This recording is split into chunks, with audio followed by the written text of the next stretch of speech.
Hey everyone, welcome back to The Beauty Brief, your go-to podcast for all things makeup and beauty. I'm your host, MaddiePeed, and let's get into it.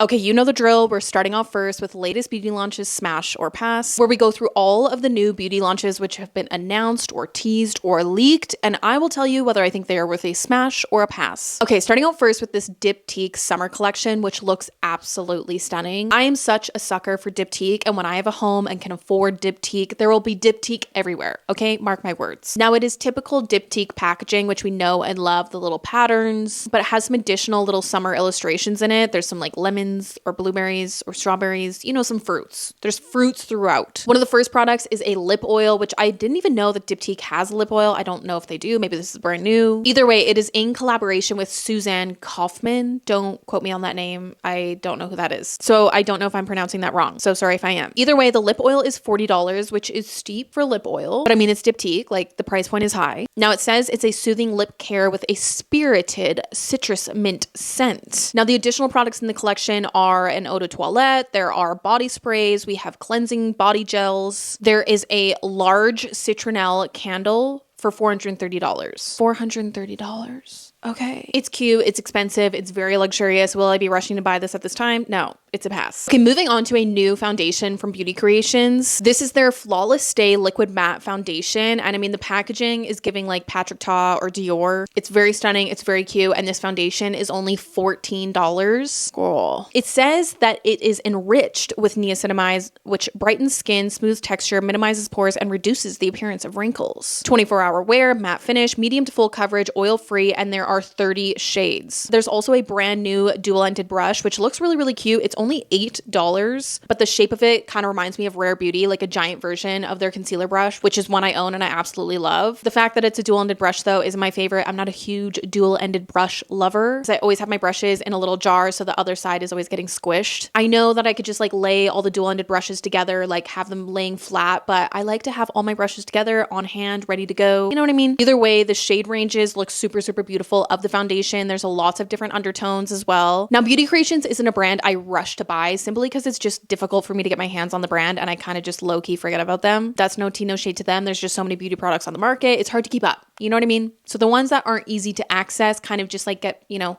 faded to the back. So I'll probably wait to see some reviews on this foundation, see what people think about it, and then maybe get my hands on it. But the fact that this is a $14 foundation, it's a smash. Okay, moving on to some new blush sticks from Charlotte Tilbury. This is just like not tickling my fancy at all. These are the Unreal Blush Healthy Glow Sticks. It says that it glides on and melts into the skin for an effortless glow and soft wash of buildable color in six shades. That was difficult to say. Okay, so clearly not a super pigmented cream blush. It obviously said soft wash of buildable color. So it's quite sheer. I mean, that's kind of what we expect from a blush stick. The shades do look really pretty. There's a cherry shade, berry shade, you know, you got pinks in there, like a lilac-y shade. They look really, really pretty, but they just aren't doing a ton for me. And when I saw this tease on Trendmood, she didn't have a price listed, but I can already assume that the price is going to be up there because it's Charlotte Tilbury. Am I going to be rushing to try this? No, it's a pass. Okay, moving on to a new Anastasia Beverly Hills product. She is coming out with a blush cream trio. It's a blush and lip trio. You can use it both on your cheeks and your lips. It says here that this multi-purpose cream formula for cheeks and lips features a silky gel-like texture that seamlessly blends in with a soft blurred matte finish for a flawless natural look. Go sheer to bold with buildable, versatile shades that can be worn individually or paired together to customize your perfect flush. It says each trio features 3 vivid shades with a long-lasting color for an all-day flush, $38. Now, the comments on the Trendmood post were varying a lot. A lot of people were saying that this isn't very on brand for Anastasia Beverly Hills. It's not very unique and different. Other people were saying that it's really, really good for makeup artists, or you're getting 3 different shades of a blush that could all work together or individually. So it's just a very convenient blush to be using to have those 3 shades together. I honestly stand somewhere in the middle. When I first saw this, I was just like, it's not doing a lot for me. But then once I really thought about it, I did think about the makeup artist aspect and how good this would be for makeup artists. And at the end of the day, when we think of Anastasia Beverly Hills, that is who the brand is catered towards, is makeup artists. So I'm happy to see that they're heading in that direction. I also just feel like having a product like this is very convenient and easy for people who like more pinky shades, peach shades, or berry shades. And I mean, most people have like a shade range of blushes which they like. So having 3 different options within those shades is probably very, very appealing for a lot of people. I really came around to the idea and I honestly really do like it. I think the packaging is really, really cute too. Pursuit. It reminds me of the little pieces in the Trivial Pursuit game. You know what I'm talking about. It's just very appealing and I like it. I like the direction that Anastasia Beverly Hills is heading with this. So this is a smash. It's definitely worth a try. Okay, moving on to a Sephora favorites kit. If you know me, you know I love a Sephora favorites kit. Some of them aren't always the best though. This one is really, really nice. It's a nude lip kit. It's specifically called It's Giving Nude Lip Kit. The kit itself is $42 and within the kit you are getting the Tarte Plumping Lip Oil, the Haus Labs PhD Hybrid Lip Glaze Plumping Gloss. Quite the name. That one is full size. You're also getting a Merit Lip Pencil, which is full size. You're getting a Laneige Glaze Craze Tinted Polypeptide Lip Serum in Sugar Glaze, also full size. Then you're getting a smaller size of the Lawless Forget the Fillers Lip Plumping and the Makeup Forever Super Boost Moisturizing and Plumping Lip Gloss. I've yet to try that product. So you're getting 3 minis and 3 full-size products. And I mean, for $42, that is good bang for your buck. I definitely want to get my hands on this. It just didn't say on the Trend Mood post when this is getting released. There was a comment saying that there was some speculation, maybe sometime in July. I'll definitely keep my eyes peeled for this one. It is a smash. Okay, this product was teased on Trend Mood maybe a month ago, a new Rhode skincare product. So it has finally been announced. This is the brand new Rhode Glazing Mist. It is a hydrating face spray. So those people on the Trend Mood post who literally like scrolled into the picture were correct. I appreciate their dedication. I wasn't that dedicated. I was like, sure, a new Rhode product, leaked, teased, whatever. I was just gonna wait to find out what it was. But you guys were on it and you guys were right. So good job. Either way, it's said to be a super fine mist that hydrates and refreshes for a radiant, glowy finish. Clinically proven hydration and nourished, supple skin on the go. It's the word supple that I'm like, okay. It says this formula also has added purifying benefits, helping skin feel more balanced and clarified over time. So you get 80 milliliters for $30, which I feel like is pretty comparable to like other Sephora face sprays. I'm gonna be honest, it sounds like a pretty like generic, common facial spray. And when I've heard things about Rhode skincare, I haven't heard like super crazy good reviews. Does it wow people? No, I haven't heard anything of people being like, oh my God, this is the best thing ever, or this like made such a difference in my skin. It's just kind of like generic skincare. In my opinion, it seems like skincare for people who have like normal skin. Not a lot of skin concerns. You just want some skincare that's gonna like make your skin seem glowy and hydrated. You know, it is what it is. I've yet to try it, so I won't judge too hard, but I'm going to be honest, I won't be rushing to buy this. It's a pass. Okay, this is so freaking cute. Pop sockets are back. Okay, they're coming back, people. This is from ColourPop, and they are launching a Hydra Pop Glossy Lip Stain, and it is in collaboration with Popsocket. So it is a custom magnetic lip holder, just like the Rhode phone case situation, but it's an actual like pop socket. We all know pop sockets. We all had one. So it's a pop socket, but then it has a little holder for the ColourPop lip stain. Iconic. Love this. I feel like this is such a good way for ColourPop to launch a new product just because ColourPop has so many product launches and so many collection launches. So I feel like ColourPop releasing a brand new product in a collection and a collab like this is just so genius and so on brand for them. So it says here that the lip stain is a hydrating water-based lip stain, goes on glossy, which sounds very interesting, and leaves behind a long-lasting stain without drying out your pout. Infused with hydrating squalene, guava, and lychee extract, it keeps your lips soft, smooth, and never sticky.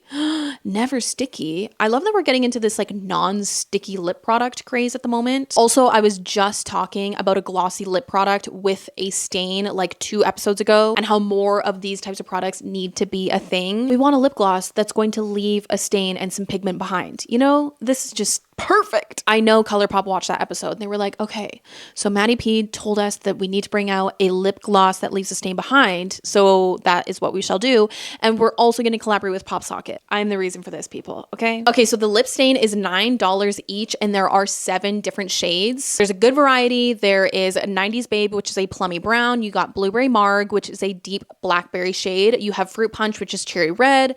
You have a Little Dramatic, which is bright pink. Juice Box, which is berry pink. Mantra, which is true pink, Baby Fox, which is warm nude, and then the Popsocket custom magnetic lip holder is $20. I love this. I can't wait to get my hands on this. It is an absolute smash. Okay, another collection which I thought I would initially like, but I'm not gonna lie, I'm not into this. This is the Chups collection with H&M Beauty. Am I pronouncing that right? Chups? That's correct, right? You know the lollipop brand with like the bubble gum in the middle? You know exactly what I'm talking about? I don't think I've ever said the actual brand name out loud before. I'm just like, yeah, the lollipop with the bubble gum in the middle. It is what it is. Anyways, this looks super, super cute. The only thing I'm hesitant about is the fact that this is H&M Beauty, and I'm not gonna lie, H&M Beauty products, I'm like, it's not good. The formulas aren't very good. The products aren't very good. Like, it looks aesthetically pleasing. It looks like it could be good, but the formulas just are not good. I'll be completely honest. I've never had good luck with H&M Beauty. So in this collection, they have 2 different overnight lip masks, which are literally exactly the same as the Laneige lip sleeping masks. These ones are swirly. So there's a chocolate one and then there's a strawberry one. There's also a lip balm duo. There's a lip oil trio.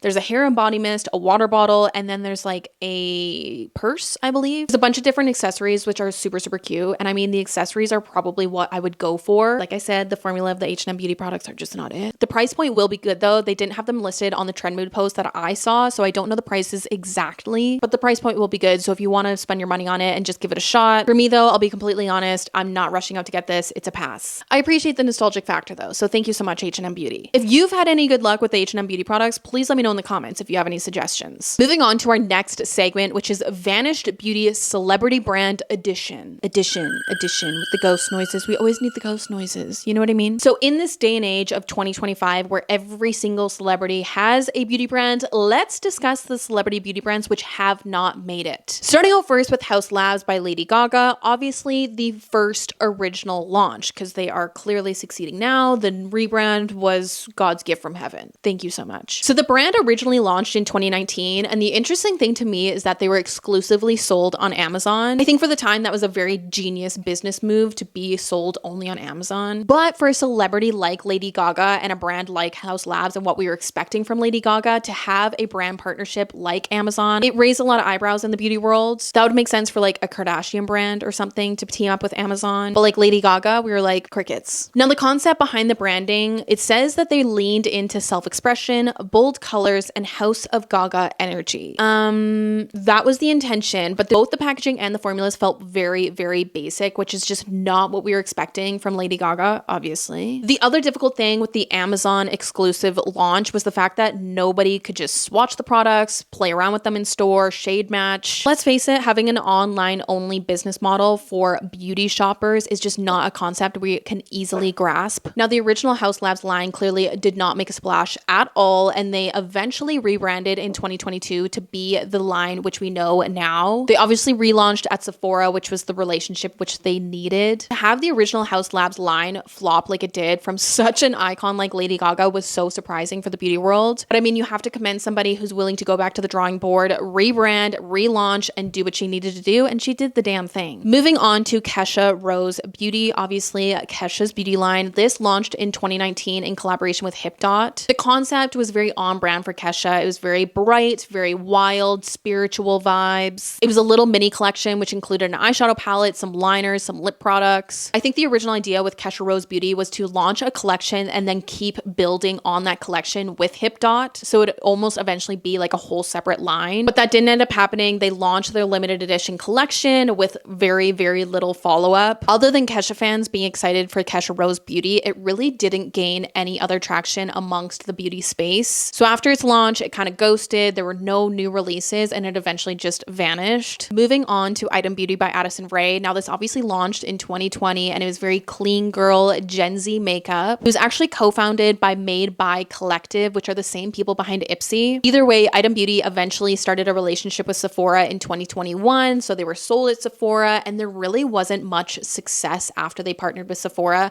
I feel like there really wasn't much success with this brand to begin with. In 2023, Sephora completely pulled the line, and Addison Rae made a statement that Item Beauty was taking a hiatus. Since then, there really has been no updates, and they have likely been discontinued altogether. Saving the best for last here, we have Dessert Beauty by Jessica Simpson, the tried and true, the icon herself. Now, this launched in 2004. It had so much popularity and was later discontinued in 2006. But the whole concept behind this brand was edible beauty. Every single beauty product was edible. You could lick the products. Their flavored body creams were kind of the most popular item, and that's how I knew the beauty line. But they had lip glosses, they had perfumes, they had a bunch of different body products. Oh my god, also, do you remember the whipped body topping?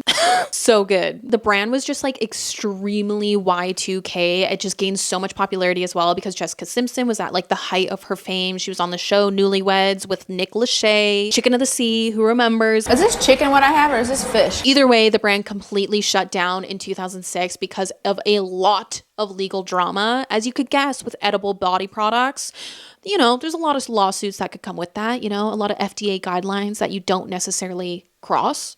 Because of the legal disputes, the brand just completely disappeared. There was also a little blurb about the fact that there was like business partner disputes. I don't know. Either way, as you could understand, edible body products, that's not like a huge longevity business idea. That's a lawsuit waiting to happen. So now it's just like a nostalgic cult memory. When people think of early 2000s beauty products, Dessert Beauty is one of the brands that comes to mind, always. Okay, guys, that is it for today's episode. As always, be sure to let me know what latest beauty launches you're smashing or passing, and also what vanished celebrity beauty brands I need to talk about in future episodes. If you like this episode, be sure to like, comment, share it with a friend, subscribe to my channel so you don't miss out on any future episodes, and I will see you guys in next week's episode. Bye, guys.